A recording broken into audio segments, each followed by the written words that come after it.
Happy Tuesday, everybody out there in Irish Breakdown land. I am Vince D'Addario. I am the football analyst here at irishbreakdown.com. And with me, as always, is Brian Driscoll, is the publisher at irishbreakdown.com. And today, we are going to start our position preview as we lead into spring. And so, of course, when we exit spring, we'll talk position by position again. But this is our going into spring preview. And Brian, quarterback. Of course, we're going to start with quarterbacks. No surprise for there. So many reasons. Yeah, I know, right? So we're going to start with quarterbacks. And once again, Notre Dame has a quarterback battle on their hands. And so this is an important spring for the Irish, for Marcus Freeman, for Tommy Rees, and for the quarterback position by itself. Yeah, Vince, this is a huge spring in so many ways, and it's just not just in the normal.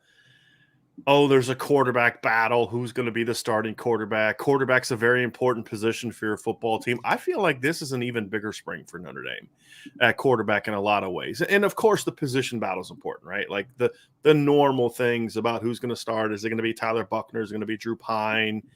That type of thing. But you kind of mentioned this, and to me, you and I have had this thought for years about why quarterback has been an issue at Notre Dame. And our contention, Vince, has been it's not a talent problem. It's a development problem. And then that leads into, well, whose fault is it? Well, it's Tommy Rees's fault. Okay, well, is Tommy Rees also the reason that it wasn't the issue when he wasn't a coach here, when he was a player here? Like, is we going to blame him for 2010 and 11 and 12 and 13 and 4? Right. The one constant was Brian Kelly. Sure. Right. I think you and I have a bit more, and correct me if I'm wrong, Vince. You and I have a bit more confidence in Tommy Rees by himself than we did in necessarily with Brian Kelly kind of hovering over and the toxicity that I thought he brought to the table in some ways. Sure. And so when I look at it, is we're going to find out if we were right about that or if we were wrong about that. Right, because this is we're not going to have the answer by the end of spring, but the spring is going to give us our first look at hey, maybe we were a little right, maybe we weren't, or we were way wrong, or whatever the case may be. Right, and this is going to be a first step to that. So I think there's also, which then what does that mean? Okay, well, that to me is going to impact a lot of things. I mean, if we're talking about Drew Pine or Tyler Buckner, or one of these guys really stepping up this spring, or both. Really stepping up the spring and looking great, and the offense this and offense is that, then all of a sudden that creates a buzz. That buzz then impacts recruiting, 100%, in my opinion, 100%. As you look to get Dante Moore and guys like that. And so, I think that adds another layer to it as well. There's the Rees factor. Was it a Rees problem? Was it a Kelly problem? Was it a talent problem? What kind of buzz is it going to create for recruiting? And then the final piece is, there's certain players on this team. Are they as good as we thought that they were? And I think that you and I also have a great deal of confidence in Drew Pine. We think if Drew Pine's a starting quarterback for Notre Dame next year, my expectations for the season do not change in regards to the floor is still the floor. Right. Where I'm coming from, and I think I speak for both of us, is what we think, however, is that Tyler Buckner raises the ceiling a little bit. And if not, a lot, and it has nothing to do with Drew Pine. We both love Drew Pine. It has to do with the fact that we just think Tyler Buckner can be special. If he is, we're going to start to see it this spring. And it's not about what he can do with his legs. It's about what he's going to have to do with his arm. And so that's another piece to this. And so there's just so much about this. And then that leads into what's your identity going to be on offense? How does that impact who starts a quarterback? And does one of these guys establish himself as a leader? Is there a scenario in which Tyler Buckner is the guy as the starter, but Drew Pine is the voice? Like, from a leadership standpoint, like how does that work? Yeah. There's just so many different levels and layers to this thing that really just, what's the relationship like with Tyler Buckner and Drew Pine? I know it's been great in the past from what I've heard, but that can change when you go from we're both backups to we're battling for the starting job. Sure. I hope it stays good because I think, as I said, Drew Pine can be a starter at Notre Dame. and lead Notre Dame to a lot of W's. But he's just such a unique young man that I feel like he brings so much value to your program, even if he's not starting, but he's got to stay engaged. Right. If he doesn't win this, so there's just so many different layers to this quarterback competition, and ultimately who wins this job or who appears, if one of these guys seems to be, hey, I think this guy's going to win the job, it then sends it into this offseason with like, okay, maybe now we're going to take our football or our schematic emphasis in a different direction because of so-and-so is now the quarterback. So there's just a ton of layers to this thing, Vince. Well, and I know we're going to get into each quarterback individually, and I kind of want to save a lot of this for when we talk about Drew Pine, but I've said it before, I've witnessed his leadership on the field before, and you bring up a good point about the relationship between Buckner and Pine, because things can change when all of a sudden, not only are you battling for a starter's position, but then one of you is the starter. And once that is determined, how does that relationship adjust and mature and, move forward? And I think that is going to have a lot to do with this quarterback room, and modeling that relationship is going to be big for Steve Angeli and what his future is going to be like at Notre Dame, right? Especially if they do end up landing Dante Moore, right? So, a lot of this is what's going to happen this year, but then it's also projecting into the future about what this quarterback room is going to look like. And from a leadership standpoint, I think that is something that is completely up in the air right now, and what that looks like, because Drew Pine is a guy, and again, we're going to talk about this more specifically, but he's a guy that gets it. He gets it, right? What that it is, he gets it. And it's fun to watch. And that's why you and I have so much confidence in who he is as a quarterback and as a man, but he gets it. And if he happens to get beat out by Tyler Buckner, I still feel like because he gets it, he's going to be just fine. But again, we'll jump into that more specifically when we talk about Drew. But this is an intriguing spring. This is a very intriguing spring. And it's a spring where if we do get the additional access that I'm hoping that we get, I'm kind of fired up about it because I want to see these guys battle it out. So as we look at the objective, Vince, like what are the objectives that Notre Dame has to try to accomplish at the quarterback position this spring? I think obviously you would like to leave the spring feeling like so one of these guys has kind of showed himself to be that's the guy. Yes, right. Absolutely. And now I barring someone leaving, I don't see the starting quarterback being named at the end of the spring. I'd be shocked by that. But I do think it would be good for the program if one of them sort of separates himself.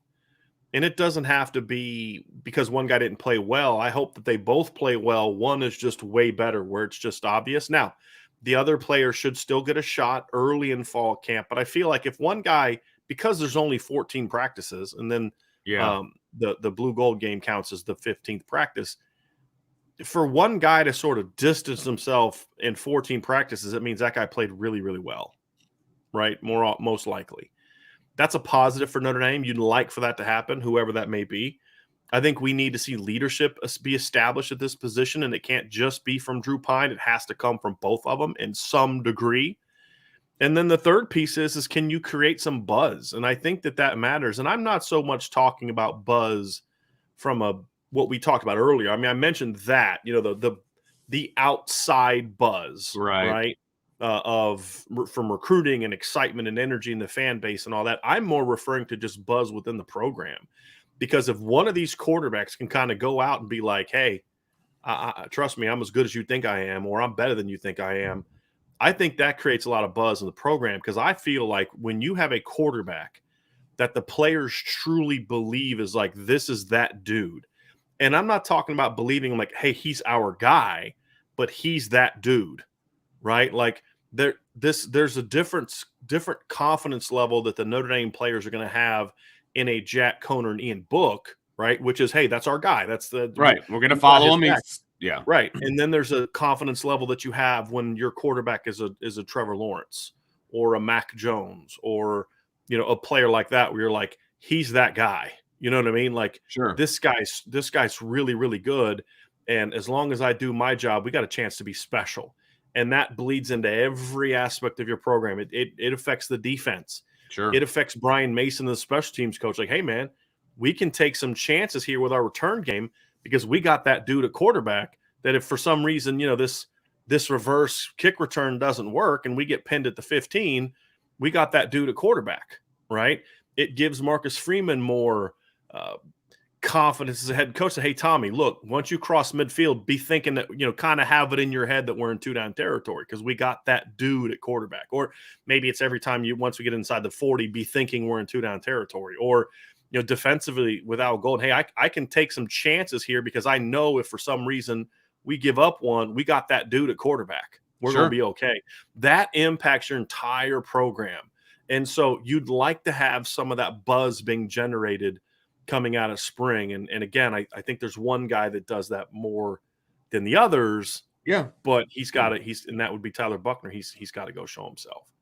And that's the key. He has to show him. Like we know what we think he is, but he needs to show it on a consistent basis at practice. He needs to show it on a consistent basis in the locker room, right? Because I think that's part of it too. It's not just what happens on the field. I heard you, I want to say that it was on the radio show maybe yesterday, maybe. I'm not sure. Last night. We talked so much that I forget where we're. But you said you have no doubt that Drew Pine can walk into the huddle and demand that everybody's going to listen to him and that his is the voice, right? Yeah.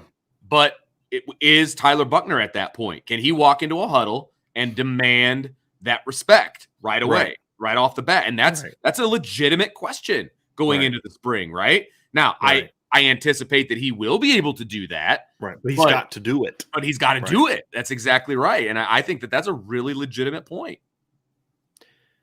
So let's Vince, let's dive into the specific players. And I think, Vince, this conversation has to start with Tyler Buckner. Absolutely. Absolutely. And I mean, look, he is the guy that we've been talking about. He's a difference maker. As much as everybody, talks about Dante Moore and what he could bring to the table at Notre Dame and how he could be a difference maker.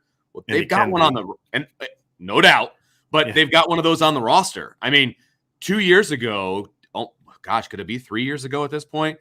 We were talking about Tyler Buckner in the same vein because of what he was doing his junior year in high school. Now, of course, all that got derailed when he didn't have a senior year and everybody kind of forgot that he was really good. And, and then he had that, the thing, what I think it really boiled down to is that stupid Elite 11 camp. And that changed to his throwing. Well, it's not just that, but like he's trying to change his throwing motion and he didn't look good. He didn't look like the guy we had known. And because that's all that we had seen of him for a year because of not playing a senior year, having a season, it's like that's what just stuck in everybody's head. And so then it became this, well, he's not a great thrower. And just ignoring what he did as a junior in high school when he passed for over 4,400 yards and 53 touchdowns, right? Like, forget that. He did this at some Elite 11 camp, in the middle of trying to work on a throwing motion change. Right. I think that's also factored into that started. And then when he didn't get a play as a senior and proved that he was fine, that's where you saw a lot of the buzz. I mean, he went from being a borderline 5-star to one of the outlets dropped him completely out of top 100, which I thought was just that's ridiculous. I'm absurd. That's an overplay. I'm gonna look and see who that was. That's an overplay to one day. Yeah, I mean, Rivals had him at number 112, and then on 3 in our continuing bashing of their absurd rankings. So they went back and did a retroactive grade because they started after the 2021 class arrived. They went back and did a retroactive grade of the class. They had Tyler Buckner at number 199. I mean, just the absurdity that continues to come out of that place is just, when it comes to rankings, is nuts. But a lot of that's because of what we just talked about. Right. I'm sorry. That just makes no sense to me. No sense. I find my happy place. Find my happy place. Yeah, that's not. Yeah. So, so that kind of created to me, it took away from Buckner's the Yeah. energy that he was going to bring. Then he went out in the spring and he looked really good in the spring game. We tried to tell people pump the brakes because he was going against mostly third stringers and fourth stringers and all that kind of stuff. And he should be really good against those guys. He should be. And he's really talented and all that kind of stuff. But, of course, then it turned into people saying he should start. He should be the starter, this, that, and the other. Right. And then those people created this unreal expectations for Tyler Buckner. And then when he didn't look like Trevor Lawrence as a true freshman, it now all of a sudden the mantra is, well, he can't throw. And it's been about as big of a roller coaster of views on Tyler Buckner as I've ever seen with a quarterback. Yeah. I mean, just – and a lot of it has to do with just not seeing him and then just the expectation. I've said this before. Trevor Lawrence has really kind of hurt future quarterbacks because now the thought is, well, if you're a stud, you should be like Trevor Lawrence, when in reality, Trevor Lawrence is a unicorn, right? And so it's I think the expectations for Tyler Buckner have finally kind of gotten to a healthy place. I think that's the point that I'm trying to get to, in that I feel like now people are like, hey, this kid's really talented, but he's got to show this, and he does, which is exactly where it should be. You have to have a healthy skepticism. I mean, until you can see the goods, you have to have a healthy skepticism. I have no problem with that whatsoever. Mm-hmm. It's just always amazing to me how fired up people get with guys on the recruiting trail, and then once they finally get on the roster, it no longer matters. You know what I mean? It's like, we need Dante Moore because Tyler Buckner sucks, right? Yeah. I mean, I've literally seen that kind of thing. But anyway, let's kind of talk about what we need to see from Tyler Buckner this spring. Because the one thing I'll say is I hope that this is the challenge, right? And again, I can't remember if we talked about this on the show last night, the WSBT spot with Sean, or if this was another time. But the concern I have with Tyler Buckner is you can make two mistakes with him in this first spring. Now, I'm excited to see him and Drew Pine both get additional reps compared to because there's three guys kind of splitting reps last year. Now there's only really two. Correct. Absolutely. If they give Steve Angeli equal reps to the first two guys, it's a complete waste of time. It's an unforced. Well, it's not a waste of time for him, but it's an unforced error for the team. 22 team for the 22 team, it is. Yeah. Right. And so the two mistakes that you can make with Tyler Buckner. The first one is you letting him do too much with his legs, right? Like getting too reliant on his legs. That can be the first mistake. The second mistake is kind of what I thought they did with Brandon Wimbush a couple years ago, and that is sort of pulling back so much on his running ability that you then sort of deprogram him from being that kind of dynamic running quarterback. And I think they need to avoid both of those mistakes in this spring, because they need to. His legs have to be a part of this. Absolutely, but that's part of his game. But you can't also overdo it, and to the point where it's just he doesn't develop as a thrower like he needs to develop. Sure, yeah, and I think that's a really good point, because we know what he can do with his legs. Now he just needs to refine his decision making. Like his actual running ability is fine. I have no problem with that. But it's more the decision making in the RPO game, recognizing defenses, that kind. It's more of the mental makeup than anything else. And as you have pointed out numerous times, just because you're repping RPOs doesn't mean you're running the ball all the time either. Right. That means you're throwing the ball. That means you're reading defenses. That means you're, potentially tucking and going. But it's more than that. Because the point is the key for Tyler this spring is developing him as a passer, and we'll kind of talk about that. But the big picture thing is it's very important that Notre Dame goes about that the right way. Yeah, and I think that was a mistake that they made with Brandon Wimbush, is they so deprogrammed him from running after 2017 that Brandon was trying to be something that he wasn't. He was never comfortable in 2018. Right. And he lost some of that aggressiveness as a runner. I think he ran for like negative yards against Ball State. He really didn't do a ton as a runner against Vanderbilt. Like, you have to still allow that to be part of who he is. Right. But you have to have some ways where, and this is what I explained, is you don't necessarily you don't ever tell him don't run. There's certain periods where you don't want a quarterback to run. I mean, it's just common sense, right? But what you also need to do is to get to a point where you say, hey, listen, if he runs, and if it's a mistake, you correct it, right? You correct it on film, you correct it at the time, whatever, but still let him think that I can run. Yes. Right. For the most part. Now there's periods where it's like, dude, what are you running for? We're in 7-on-7. 7-on-7. Right. Like, right. You know, take the check down. Right. We're doing 1-on-1s. Just throw. I could run in a 7-on-7. Like that's not going to do you anything. Right. Yeah. Right. But that's common sense. I mean, that's an obvious one. What I'm referring to is like, you don't go into a practice and like a team say, hey, you know what? We're not running today. Our goal today is not to. Don't ever do that, right? That's a mistake because now all of a sudden you're changing his mindset. It changes the mental makeup. What you don't want to do is change his running mindset. What you need to do is enhance his progressions and his decision making as a thrower mindset to where he can still run, but instead of read 1, read 2, take off, it's read 1, read 2, backside concept, check down, run, right? In a normal progression, right? And that's where Ian Book can never get past. Ian Book can never get past read 1, check down, run. That was Ian's progression, and he never really got past that. What they need to hope is that Tyler Buckner has a little bit more mentally than that to where he can go from, read 1, secondary read, check down, then run, right? And so you need to be able to build the pass aspect onto the running, not take the running away in an attempt to build the pass part. That's my concern.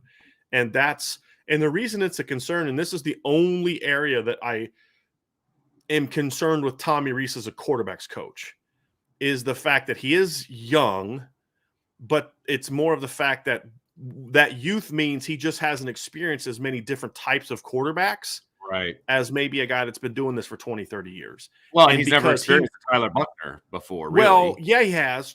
As a runner, I think he has. I mean, he had Phil Jacob and he had Brandon Wimbush, because remember, he coached Brandon in 17 and 18. That's fair, but it didn't handle that very well. Agree. Was that him or was that? Yeah, right. Well, that's the thing. Is it Kelly or was it him? My point is, when you weren't that type of player, you may not know the correct method of dealing with that. Sure. I don't think Brian Kelly knew how to handle that either. I don't think this is so I'm hoping that Tommy Rees has kind of learned from maybe some things he did well with Brandon and Phil, some of the things he didn't do well, and then Tyler's the beneficiary of that learning process. Because we all learn. If you don't think if Tommy Rees doesn't think he needs to improve, or Marcus Freeman doesn't think he needs to improve, or Harry Heastand doesn't think he needs to improve, then it's time to find something else to do. Right, it's time to retire. Right? And so this isn't a criticism of Tommy Rees's, other than this is just the reality for coaches. We always learn from our experiences. Some things we handle well, and you say, hey, did that well. Let's keep that in our, keep doing it that way. And then other things like, man, if I could go back and do that over again, I would have done it this way. Yeah. Then you learn from it. So the next time a kid comes along, like Tyler Buckner, you do it right. So that, to me, is why I'm spending so much time talking about this, is the fact that you have to make sure that you don't take away from his running to enhance his arm. That's my big concern with this quarterback situation. And as long as they can do that, then we can then focus on the things he needs to do as a passer. Well, what are those? Number one, he needs to make more confident pre-snap reads. And my thing is I don't think Tyler necessarily is going to struggle with his pre-snap reads. But Vince, you know this. You may make the right read, but if you don't have supreme confidence that you've made the right read, then you're not going to read it as quickly post-snap. Because a quarterback has basically really sometimes 3 reads within a play. And sometimes, and now you're going to go to different places, but that's all part of the same read, right? The first read that a quarterback is going to make is going to be the sort of the line, right? The box.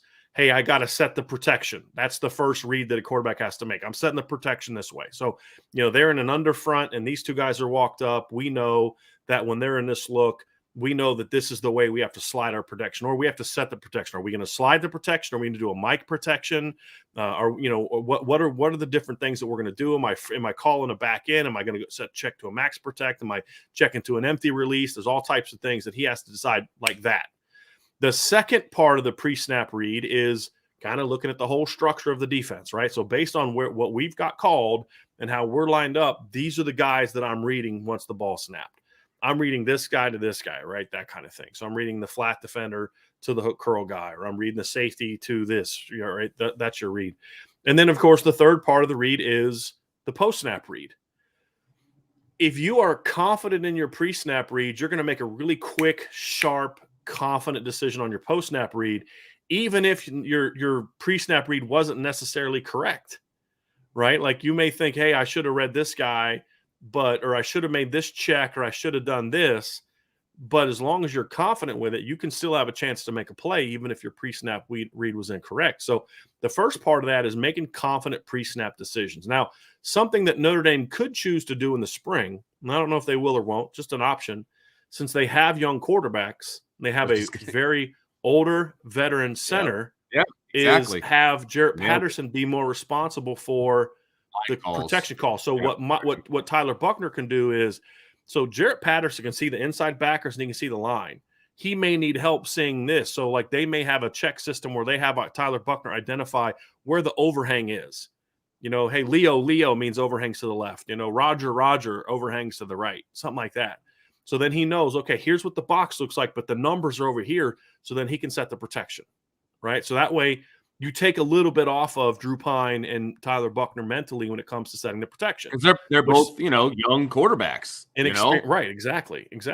And they do qualify as young, by the way. Just want to throw that out there. Right. One is a redshirt freshman, right? And one is a true they're both young. Redshirt sophomore and redshirt freshman. However, Tyler's not a redshirt freshman. He's a sophomore, because he played last year. So, yeah.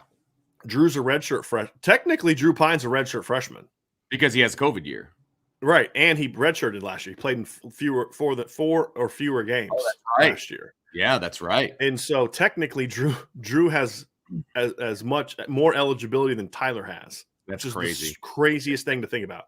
Bizarre. Having said that, another reason why I don't think it's so automatic that Drew's going to transfer either.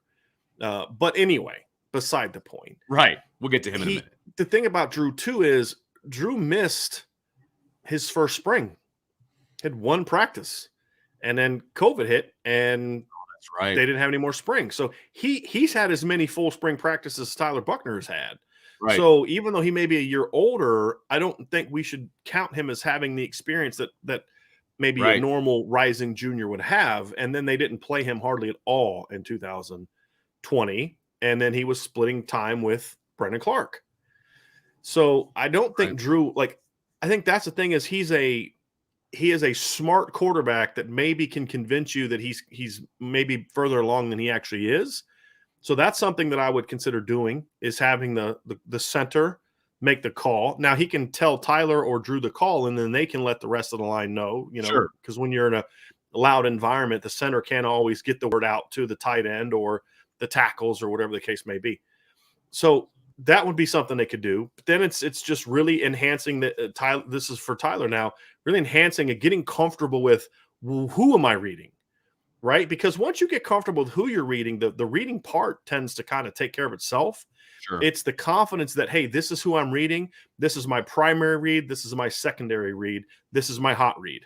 Okay, there's all types of different reads that a quarterback has to, and players he has to get off. Those, those pre-snap reads make your secondary or your post-snap reads quicker, because you're like, okay, because if you read certain things in your pre-snap, you understand that, okay, my first read is probably not going to be there, so you can come off of it quicker because your second one should be there. Now, if your pre-snap read is incorrect, you're still going through your progressions, and maybe that first one is there, so you bang it, right? So the point that you're making about being confident in your pre-snap reads makes your post-snap reads that much quicker and that much easier to go through, because you understand, okay, well, if it's this, then this is probably going to happen, right? And then you can just go through your things and make it happen and go. And I think that is huge. There were times this past year when he was asked to throw the football that he didn't appear to be as confident as he needed to be. He just didn't look in confidence. When we're talking about confidence, where am I supposed to be going with this ball? If Tyler's just sitting back there throwing it, he's got confidence, and he showed Right. that as well. I mean, some of Absolutely. the When throws he made in the first half against Virginia Tech fans were like those were confident, like those are big time throws. like, okay, let's go. Yeah, But yeah, to absolutely. your point, it's like he's like, I'm not really sure who I'm supposed to be reading because people say like, oh, he didn't know the read. Well, I don't think that's as much of an issue for young quarterbacks as much as he doesn't know who to read. That's the biggest thing that people have done. Says he made the wrong read. No, he didn't know who he was reading. So he just threw it, and that's why he hit the linebacker in the chest because he didn't know what he was reading. He didn't know Right. who he was reading. Not many quarterbacks know who to read and then throw the ball right to the guy. Right. Right. That's the thing we have to understand is if a guy knows the read, he's not often going to make the bad interceptions. It's usually when a guy doesn't know who the read is that becomes a problem. And so those are the things for Tyler, because what we have seen is when he is confident on where to go, he makes some really quick, decisive, accurate throws. Going back to last spring when he was banging the corner route to Mitchell Evans in the blue gold game, if you remember that. I mean, he hit the top of his drop. He read that thing perfectly. And bam, it was coming out, and it was beautiful. Yep. You think goal route, he looks at the safety. He's got single coverage. Bam, I'm throwing the one-on-one to Kevin Austin. Right. Reading that backside seam to Avery Davis. Like, okay, I'm reading it. It's there. And I got to get it over top of the linebacker, and it was beautiful. I mean, that was a great throw. Yeah, and when he got in trouble is when he was like, I'm not sure. Like the interception he threw for pick 6, he had no concept of – he just looked like a guy that I think I'm supposed to throw the hitch here. He wasn't reading the defense out, which tells me he didn't know really what he was reading. And that's when you saw the sort of the young and experienced version of Tyler Buckner. So it's eliminating those type of plays, which comes from a confidence of who to read. That's the thing. And once you get confident in that, Vince, then that builds on your footwork. Because here's the thing: when the ball is snapped and you are uncertain, it throws everything off. Your read gets thrown off, your footwork gets thrown off, your timing gets thrown off, your throwing motion gets thrown off. Because anytime there's uncertainty, your body immediately tenses up. When you have mental uncertainty, your body's going to tense up and react differently. That's just a fact. That's just physics. I mean, it's like anything, driving a car, walking into a room that you're unfamiliar with when it's dark. You're going to walk in with certain completely different body mechanics and mindset than you would if you're walking into a room that you're familiar with, lights on or off. You know what I mean? Right. And those are the things that it comes down to, that pre-snap aspect of it, of knowing who's supposed to be where, who am I reading. All that stuff is going to be super, super important. And then, of course, mechanically, he's got to get better. His footwork needs to be more consistent. When he is throwing from a clean pocket, he needs to be able to be more consistent with his mechanics. And the big thing for me is his. So somebody had asked earlier, Vince, and I think I started the question. Somebody asked about why he kind of. Here we go. It's from Michael Johnson. Why did he try to change his motion? Was it something that he needed to do? It's something that he felt he needed to do. Tyler felt that he wasn't really accurate. He threw a really pretty deep ball, really accurate deep ball, but he didn't feel he was accurate enough with his ball placement on shorter to intermediate throws because of the type of throwing motion he had. Well, the problem is the changes he made has made him, in theory, when he's right, a more accurate short to intermediate passer. But it's the shortened motion has made it harder for him to really stretch the field the way that he did when he was younger. And so you created while trying to fix one problem, you turned a strength into a weakness or a concern, and you took a concern and made it something better, right? Right. But you basically just turned it from one to the other. What Tyler's going to have to do is show, then maybe he's done this in practice, but we haven't seen it in games. Can he be a better deep ball thrower? I mean, even the throw to Kevin Austin was wonderful because he could just hit his drop, and ball barely went over 40 yards. I could go make that throw. Maybe it's an exaggeration. 5 years ago, I could have still made that throw, just from a distance standpoint. Right. That's not a real far throw. Now, the accuracy of it was nice. The trajectory of getting it up and getting it down was nice. But can he make that throw when it's his secondary read? Can he bang that post right over the top on a play action that takes longer to develop because he's had to carry the action out, then get to his drop, where that ball to Kevin Austin, he caught it, dropped, and threw, right? What we don't know about Tyler Buckner is, has that throwing motion made to the point where he can't run a play action, then drop, then read the safety biting on the in cut and throw that post out over top for a touchdown? We don't know the answer to that question. Right. And my only concern with his throwing motion is that it got so short and compact. Did it take away from his ability to stretch the field? I think that's a legitimate concern. That's my biggest concern for Tyler Buckner. The other stuff will come. The reading, the pre-snap read. He's a really smart kid. So he's a confident. They're both really smart kids, and they're both very confident kids. Yeah. So I think they're gonna figure the reading part out. I'm not really worried about that. I feel like by the end of spring, they're both gonna be more comfortable players. Then it comes down to, can Tyler Buckner make all the throws? I think he can. We saw him do it in high school, but the reality is, he doesn't have the same throwing motion he had in high school. And that's the only thing that gives me pause. If Tyler Buckner was the same player now mechanically that he was in high school, I would be even more strong in my projections for what he could be this year. But that's the one thing that gives me pause is, can he stretch the field? Because he's going to need to, the way that he runs. The way that he runs and the way that the running game is going to be for Notre Dame, he's going to have to stretch the field. He doesn't – look, you don't throw 7, 8, 9 balls a game beyond 45 yards. But the threat needs to be there. You need to throw a couple. You need to throw at least 3 or 4 a game, in my opinion, and you need to hit some of them, right? And to me, those are the things that if you can show that it's there, they have to respect it. And then if they don't respect it, you have to have the ability to make them pay for it. That, to me, is going to be the big key. No question. I think that those are legitimate concerns about Tyler Buckner, because he does need, because of the way he runs the ball, and I believe the way that they want to run the ball as a team, we can't have Ian Book 2.0. It can't be a situation where teams are like, well, we're going to load the box because we know that they're a good run team. We know the quarterback wants to scramble and he wants to get out and run the ball, but there's no way they're throwing it over our head with any kind of consistency.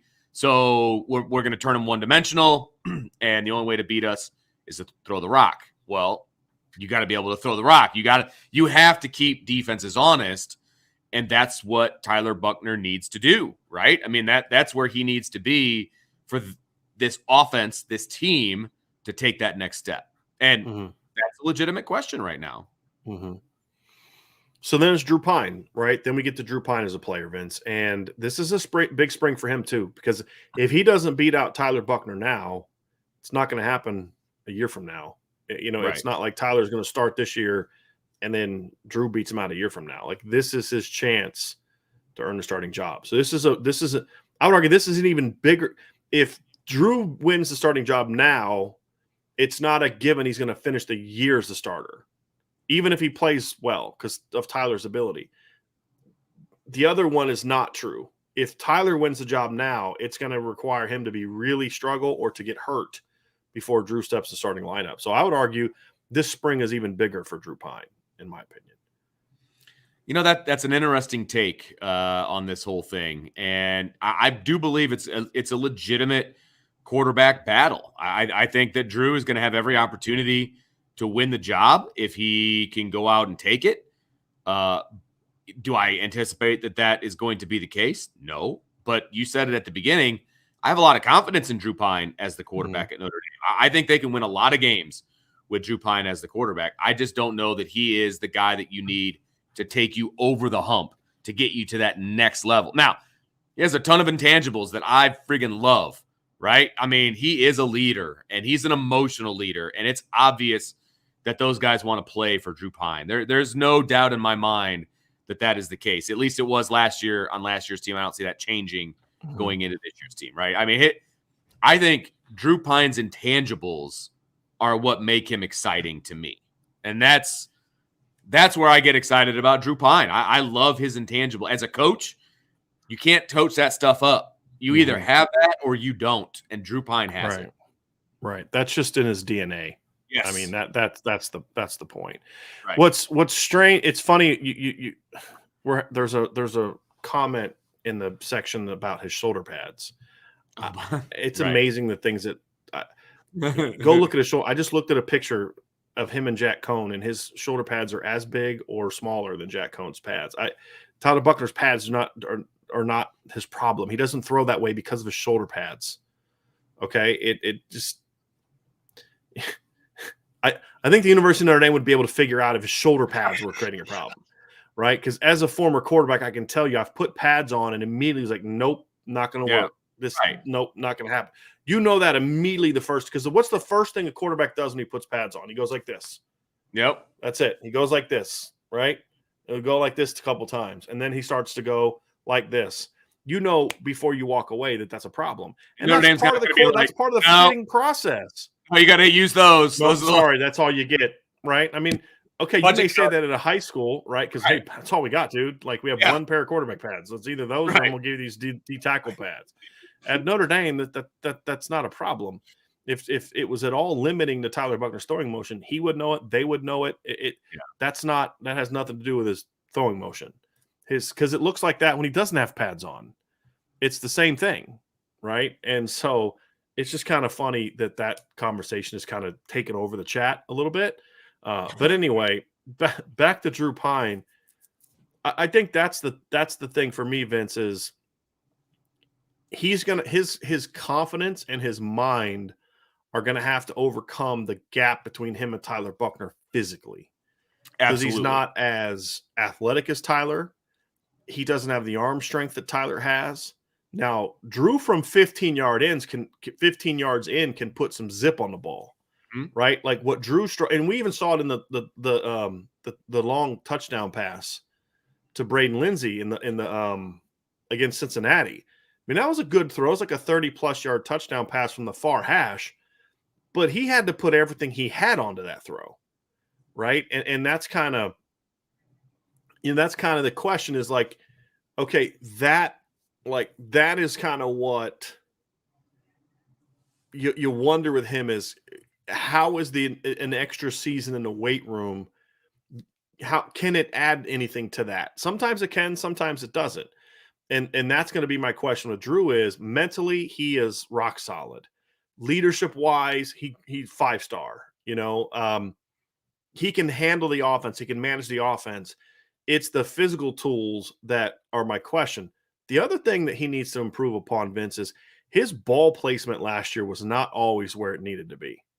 And I thought at times Drew maybe rushed things a little too much because he made the decision quick, but then you got to make the decision and then get the ball out. But some young quarterbacks make the decision and then they speed their body up thinking, I got to get it out now.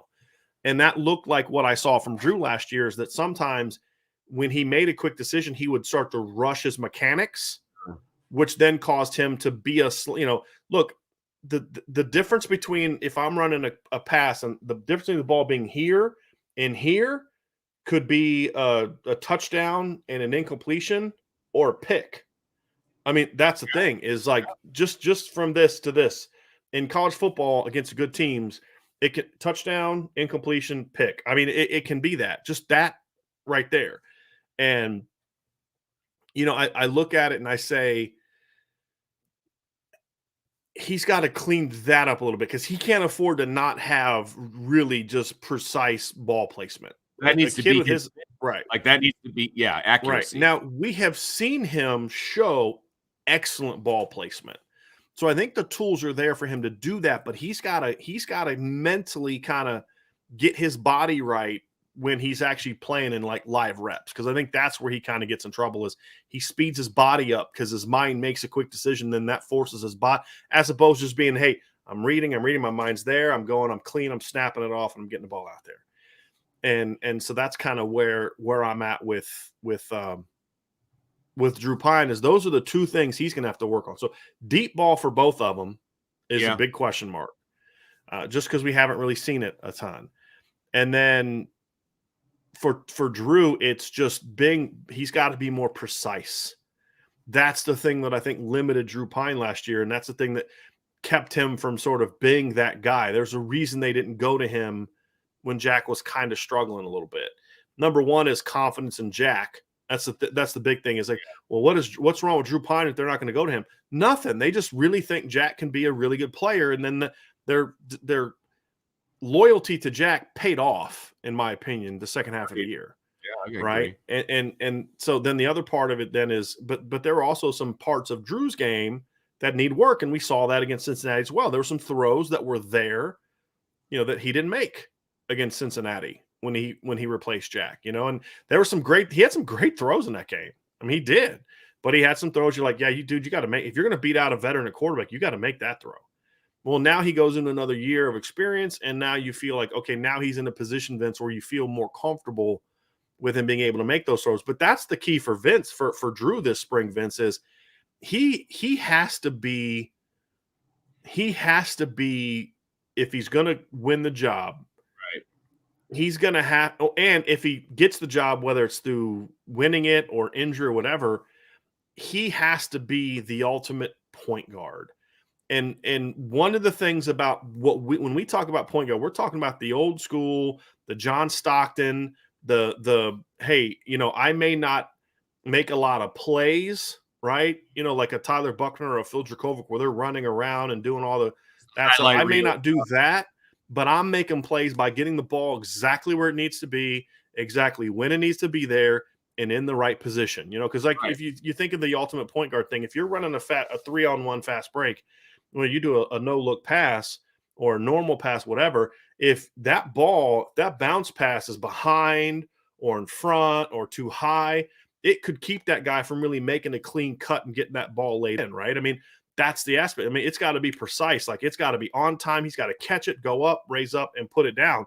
Same thing with a quarterback. Like, it's 3rd and 5. The route may call for that receiver to run a 4-yard route. Sometimes that's the case.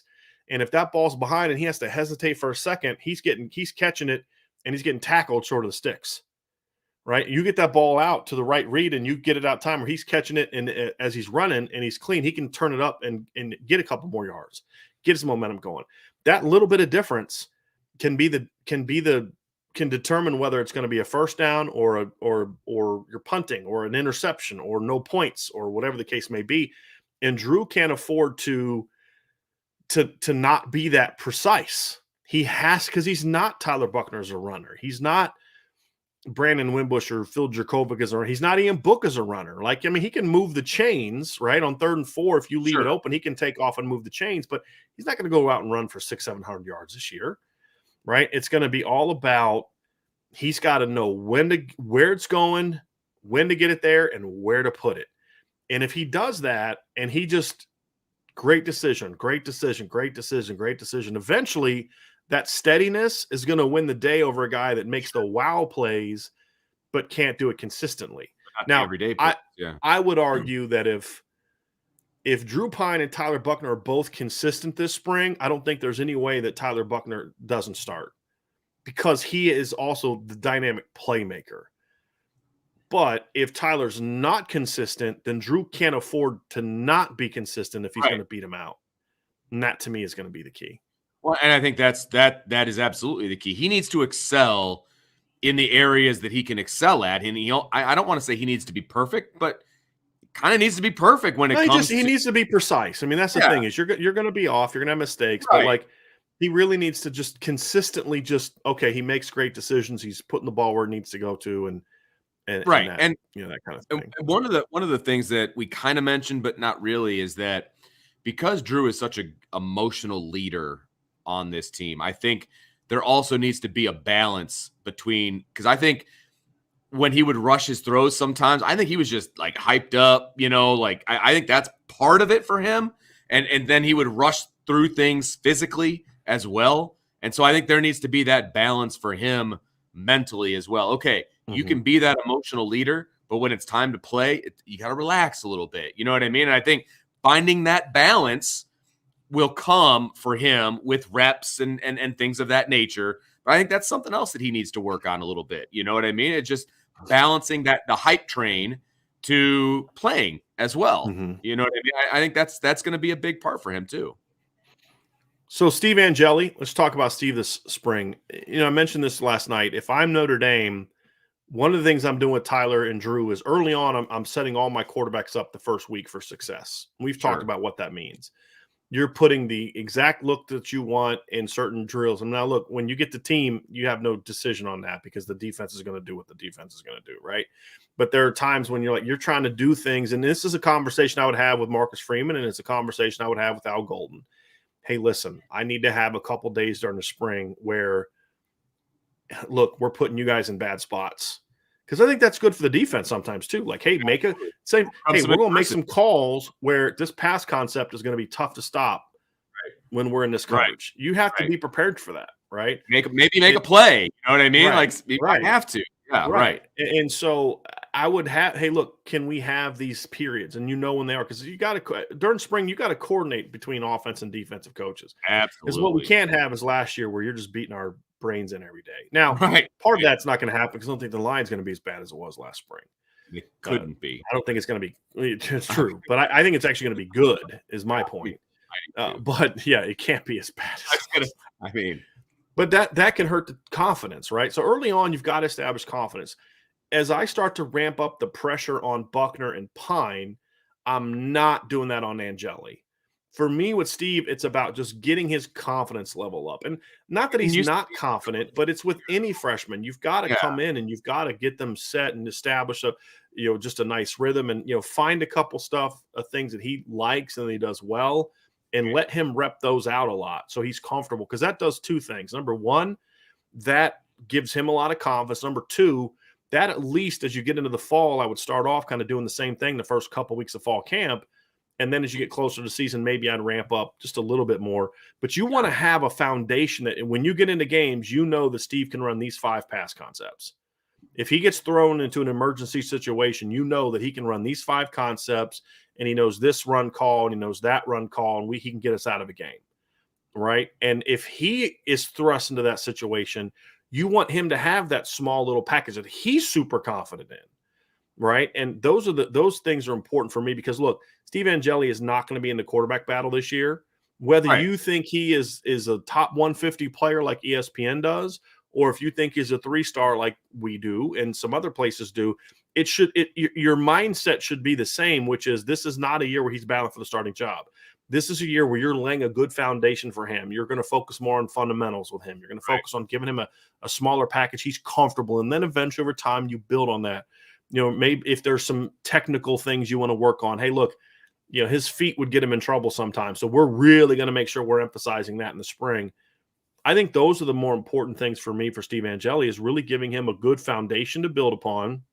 And he was a relatively fundamentally sound player in high school, but then giving him a package he can build upon too and just helping him build that up. And then the big thing for him, and this isn't something the coaches can necessarily do, the big thing for Steve that he needs to decide to do is I'm going to be a sponge.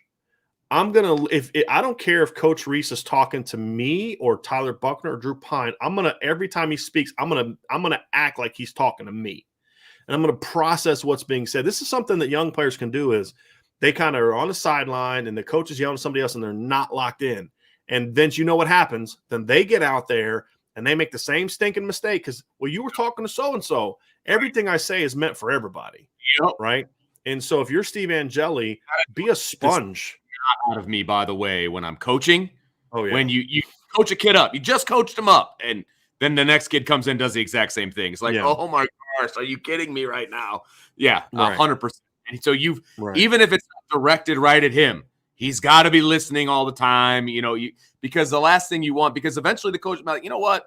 He doesn't need this rep because he's just going to make the same mistake and et cetera. I'm not saying that that's what's going to happen, but you know what I mean? It gets frustrating after a while. So and he needs to learn from Tyler and learn from Drew. Is how does Drew and the guy that I would especially I would want Steve Angeli to watch is Drew Pine.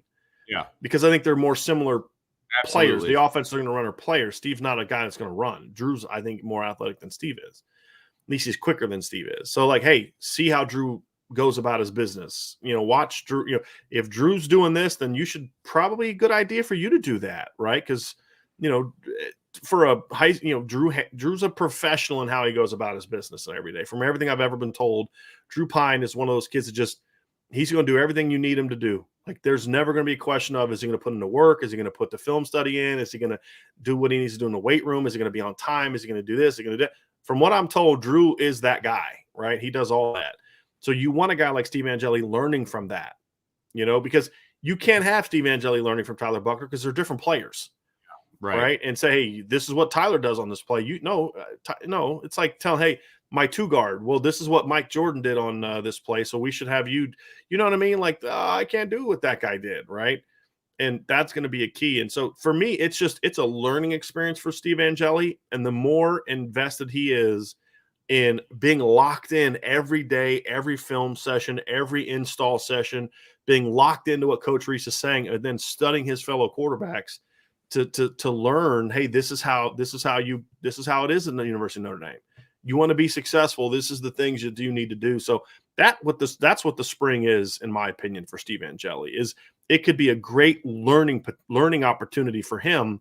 Yeah. Then over the next year, you build your body up, you get stronger, and then I do think there's some potential for some strong arm gains for him, some power gains for him and some athletic gains for him. And then, then maybe going into 2023, depending on, what happens, maybe he can feel better about, sure, hey, I can battle for the number 2 job and, or the number 1, that kind of thing. So great opportunity for Steve Angeli, but that's more of what the spring is going to be for Steve. It's going to be more about that than anything else. And for me, it's just an overall, it's about getting comfortable. It's about learning how to be a college football player. And I would say that for most of the incoming freshmen, the early enrollees, yeah, some guys you might be expecting maybe a little bit more, like the linebackers, for example. Like I have different expectations for the linebackers than I do for Steve Angeli, right?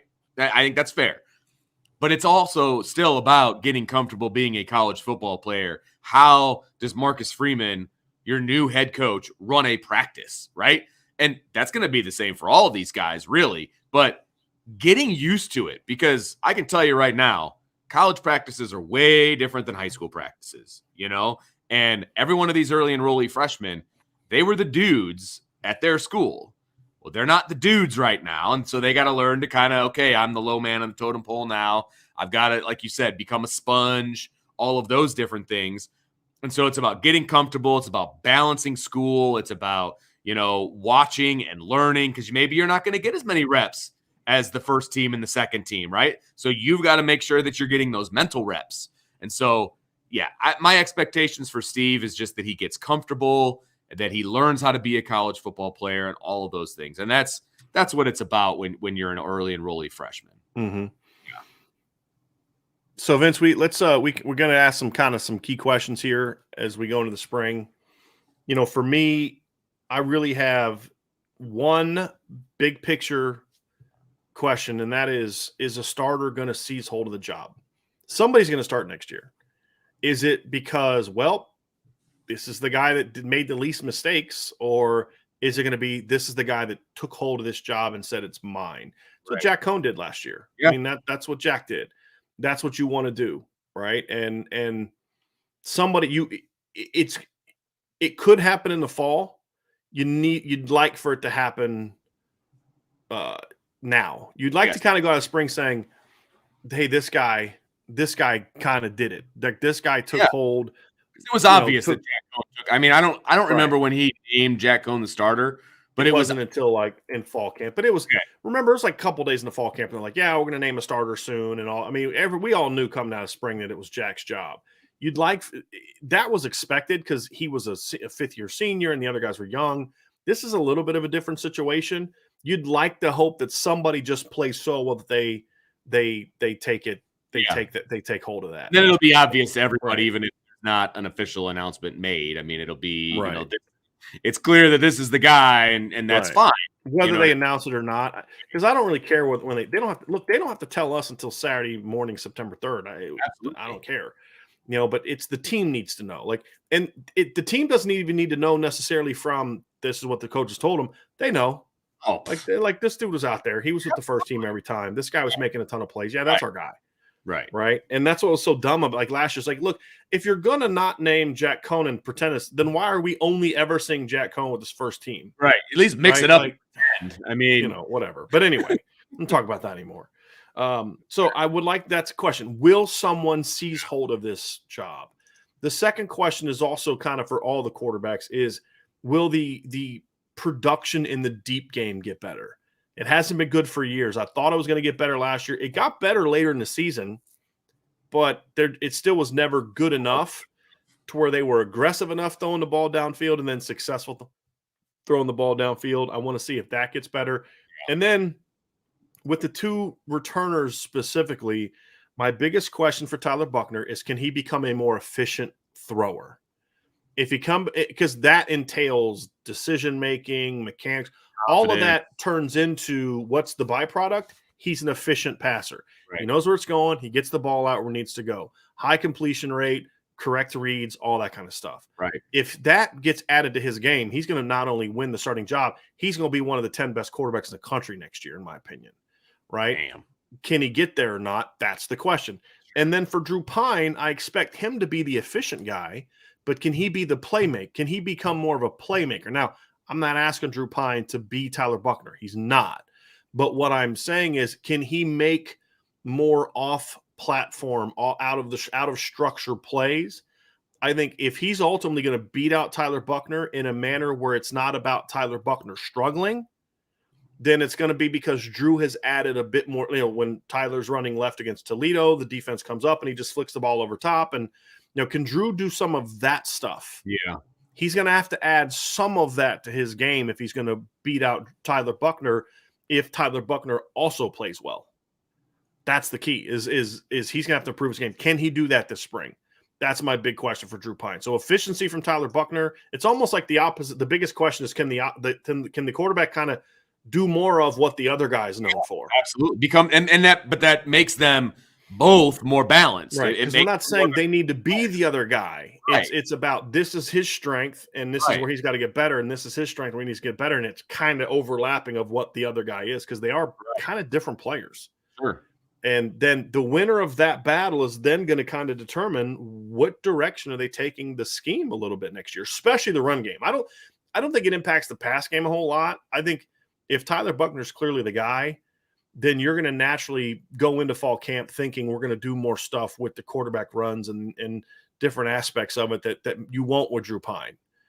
And if you don't feel comfortable with Tyler, then you're going to be more traditional in your run game, probably more 12 personnel out of necessity as opposed to because you want to. Right. Those are the different things for me, Vince. So it's going to be a fun battle. It's two great kids, two talented players, two kids that I'm very confident in. And it's not I hope this guy wins the job because the other guy stinks or I don't like it. I love both these kids. And I have so much respect for Drew Pine and his family. And if he wins the job, I'm okay. Right. That but means at the end, right. Because he's going to have to win it, barring injury, right? Barring injury. We're talking about winning the job, meaning no one gets hurt and you get it by default. If he wins the job, and okay, let's roll. But I still feel like, if I'm being honest, it still comes down to Tyler just has a skill set that just not many people have, which is why we have such a hard time finding a comp for him, because he has such a unique skill set. And so I think at the end of the day, that's still the guy that I think if everything goes according to plan, that's the guy. Sure. And so, but will he show it or not? That's the question. That's the fun of spring. Because I feel like Drew Pine can get you to the playoff. Right. I have no doubt about that. I don't either. Tyler Buckner can get you victories in the postseason. Right. If Drew maximizes his game, he's better than Ian Book, because his lack of running is going to be made up for by he's a much better decision maker in the pass game, in my opinion. But we saw how far Ian Book could take you, right? Tyler Buckner is that guy that can get you over that hump, in my opinion, because Drew can manage the offense at an elite level, in my opinion. Tyler can put the offense on his shoulders, and that's the difference. Again, when he gets to where he can get to, that's what we're talking about, maximizing their game. The best version of Drew Pine can be the ultimate point guard that can manage the offense like a pro. At the end of the day, though, I want a quarterback that can say, hey, look, we can't manage the offense because they're kicking our butt up front. We're not making good plays in the pass game. Kind of like, the perfect example, Vince, the 2019 playoff game between Ohio State and Clemson. Ohio State dominated the Clemson offense at 10 spots, right? Beat them up front, out physical their DBs. Yep. Clemson won that game because Tyler Buckner said, nope, I'm not losing today. You mean Lawrence? Trevor Lawrence said, nope, I'm not losing today. Tyler Buckner has that kind of potential on the Notre Dame offense, right? As he can be that guy that puts it on the shoulders, where with Drew Pine, if they're getting beat up outside and they're getting beat up front, there's not a whole lot he can do about it. And that's why you want the Deshaun Watson and the Trevor Lawrence and the Justin Fields is in those type of guys, right? Absolutely. That's why you prefer those kind of guys, and that's really what it boils down to. So that's going to do it for. That's our first position review of the spring, and tomorrow Brian is going to be back with some Texas recruiting, which it's going to be fun. So tomorrow, if y'all remember Rod Babers, he was an All-American at Texas. He was a DB at University of Texas. He's from Texas. Was I think a 3rd or 4th round NFL draft pick, and he now works on a radio show down in Texas. And they've had me on their show a few times. Rod's a really good dude, really smart guy. We're going to talk about recruiting the state of Texas.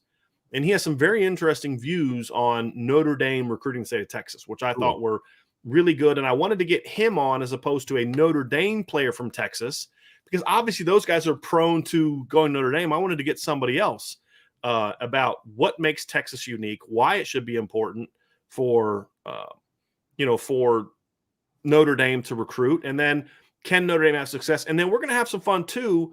We're going to talk film, right? We're going to talk a little bit about some of the Texas kids. We're going to talk Braylon James. We're going to talk Peyton Bowen. We're going to talk Jaden Greathouse and those type of guys where we're going to kind of look at it and say, here's what these guys can do. And I'm really looking forward to that. Yeah, so that one should be a lot of fun. So that's going to be tomorrow's show, little Texas recruiting with Brian. And so we will sign off from here. Make sure you hit that like and subscribe button. Hit the notification bell, because you never know when you got something on your mind. Somebody's saying some absolute nonsense in the chat right now about my thoughts on Everett Golson. Oh, okay. Which are just patently absurd. So I wondered about that when I saw that. It's just funny where some people kind of get their thoughts like, why do you talk bad about this guy? Like, what? That's one of the biggest defenders heck I had. People are crazy. I'm sorry. I just got a big kick out of that. That's what I was laughing at. So that had nothing to do with what you were talking about. That's all right. It is what it is. Hilarious. If you're listening to us on the podcast, though, make sure you give us a 5-star review and share with your friends and family. We would very much appreciate it. So, you got to read Mace AK. I mean, of course, join the message board. The link is right there at the bottom, boards.irishbreakdown.com. Always good information over there on the boards. I check it multiple times a day. So everybody get on there, check it out. Join the IB family officially. So until next time, that's Brian. I'm Vince, and we will talk to you next time on the Irish Breakdown Podcast.